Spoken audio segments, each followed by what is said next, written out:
Hello students. तो आज हम लोग क्या करने वाले हैं, क्लास 10th का अरिथमेटिक प्रोग्रेशन का चैप्टर हम लोग पढ़ने वाले हैं। काफ़ी सारे बच्चों को इसमें डाउट रहता है, बट मैं गारंटी लेता हूँ कि अगर आप मेरे लेक्चर्स को सही से फॉलो करेंगे तो आपका कोई भी डाउट नहीं रहेगा। ठीक है, देखो अरिथमेटिक प्रोग्रेशन जो है इसको हम बहुत ही कॉन्सेप्ट इसके सारे समझेंगे। ठीक है, आज वाली क्लास में हम लोग कॉन्सेप्ट समझेंगे, फिर इसके बाद नेक्स्ट क्लास जो होगी उसमें हम लोग एनसीईआरटी के क्वेश्चंस को सॉल्व करेंगे। यहाँ पे जो कॉन्सेप्ट समझेंगे हम लोग विद एग्जांपल समझेंगे। ठीक है, देखो अरिथमेटिक के अंदर एक वर्ड आया अरिथमेटिक प्रोग्रेशन। तो पहले ये जो प्रोग्रेशन सब वर्ड है ना, ये किससे मिलकर के बना हुआ है? प्रोग्रेस से। ये किससे मिलकर के बना हुआ है? प्रोग्रेस से। अब आपकी जो प्रोग्रेस है वो दो तरीके से हो सकती है, या तो पॉजिटिव में हो सकती है या फिर निगेटिव में हो सकती है। चलिए इसको हम एक एग्जाम्पल से समझते हैं। ठीक है, जैसे मान लो एक बच्चा है जिसका नाम है चिंटू। एक बच्चा है, ये क्लास 9th में है। ठीक है, क्लास 9th में बच्चे क्या होते हैं, ज़्यादा सीरियसली लेते नहीं पढ़ाई को, तो बच्चा पढ़ने में अच्छा है। तो इसका जो पहला टेस्ट हुआ क्लास में 10 मार्क्स का मैथ का टेस्ट हुआ और उसके 10 में से 10 मार्क्स आ गए। उसके बाद इसको ओवर कॉन्फिडेंस हो गया, नेतागिरी करने लगा ये, तो इसके मार्क्स क्या हो गए? कम हो गए, 2 नंबर कम हो गए दूसरे टेस्ट में। और फिर जब तीसरा टेस्ट हुआ तो इसने ध्यान नहीं दिया, तो इसके 2 नंबर और कम हो गए। तो यहाँ पे भी देखो इसने प्रोग्रेस किया है ना, लेकिन यहाँ पे आपकी जो प्रोग्रेस है वो क्या है? निगेटिव है। लेकिन जब यही बच्चा क्लास 10th में आ गया, ठीक है, तो घर वालों ने बोला कि हम तुमको अच्छे परसेंटेज लाओगे तो एक बाइक दिलवा देंगे, स्कूटी। तो इसका मन पढ़ाई में लगने लगा। अब क्लास 10th में जो है इसके 20 मार्क्स का टेस्ट हुआ, तो इसके 20 में से 15 मार्क्स आ गए। ठीक है, क्योंकि यहाँ पे इसकी हालत थोड़ी, क्लास 9th में इसने ज़्यादा पढ़ा नहीं था ना, तो स्टार्टिंग में धीरे धीरे प्रोग्रेस होगा। उसके बाद फिर इसने और मेहनत करी, इसके 15 से फिर 2 मार्क्स और बढ़ गए, 17 आ गया। फिर उसके बाद 19, तो थर्ड वाले जो टेस्ट हुआ उसमें 19 नंबर आए 20 में से। तो यहाँ पे भी इसने प्रोग्रेस किया, और यहाँ पे प्रोग्रेस क्या है? पॉजिटिव है। ठीक है, समझ में आई बात? तो यहाँ पे देखो, यहाँ पे हर बार क्या हो जा रहा है? यहाँ पे हर बार माइनस का 2 कम हो जा रहा है, यहाँ पे माइनस हो जा रहा है 2, और यहाँ पे क्या हो जाए? हर बार 2 बढ़ जा रहा है। तो एक तरह से ये जो हमने लिखा ये एक सीरीज़ है ना, नंबर की एक सीरीज़ है। और इस सीरीज़ में 2 कॉन्जिकेटिव, मतलब जो 2 लगातार नंबर हैं जिनको हम टर्म्स बोलेंगे, 2 लगातार टर्म्स के बीच का जो डिफरेंस है हर जगह वो क्या है? समान है। अगर आपकी सीरीज़ घट रही होगी तो डिफरेंस माइनस में हो जाएगा, और आपकी सीरीज़ अगर बढ़ रही होगी तो डिफरेंस प्लस का हो जाएगा। तो ये जो सीरीज़ है ना, एक ऐसी सीरीज़, देखो मैं किताब का कोई भी लैंग्वेज यूज़ नहीं करूँगा, मैं चाहूँ तो किताब का पढ़ा सकता हूँ, लिख दूँ यहाँ पे आकर के, लेकिन मैं अपनी तरीके से अपने लैंग्वेज में जो सिंपल तरीके जो बच्चों को समझ में आता है।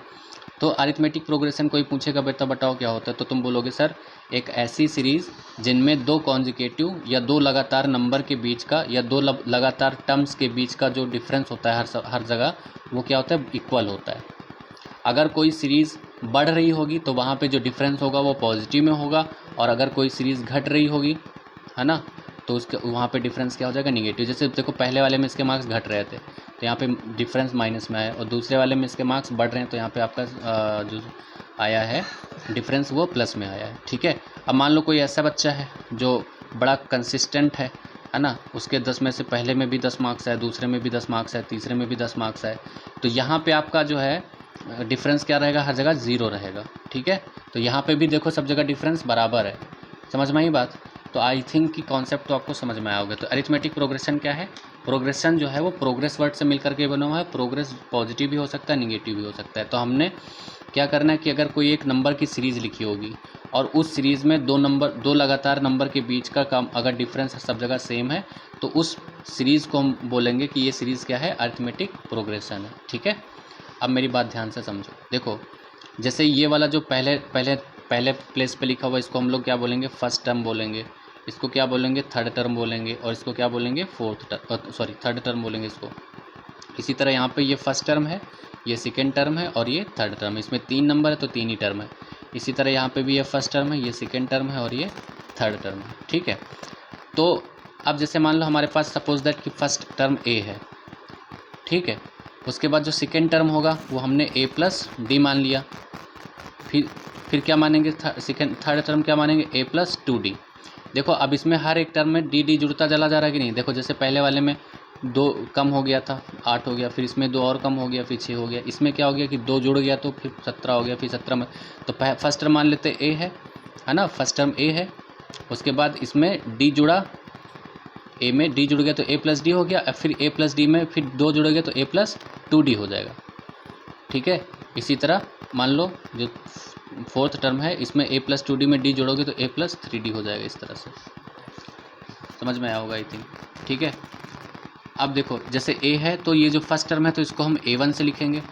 ठीक है, अब ये जो सेकेंड टर्म है A2 तो ये जो A प्लस डी है ना, इसको हम ऐसे भी तो लिख सकते हैं A plus 2 minus 1 into D, लिख सकते हैं कि नहीं, है ना। और यहाँ पे ये जो A प्लस 2D है इसको लिख सकते हैं A plus 3 minus 1 into D, इसको हम A3 बोलेंगे। और ये जो है A प्लस 3D है इसको हम ऐसे लिख सकते हैं A plus 4 minus 1 into D, इसको A4 बोल देंगे। तो अगर इसी तरह मान लो अगर हमारे यहाँ पे nth टर्म होगा AN तो उसको क्या लिखोगे A plus n minus 1 into D.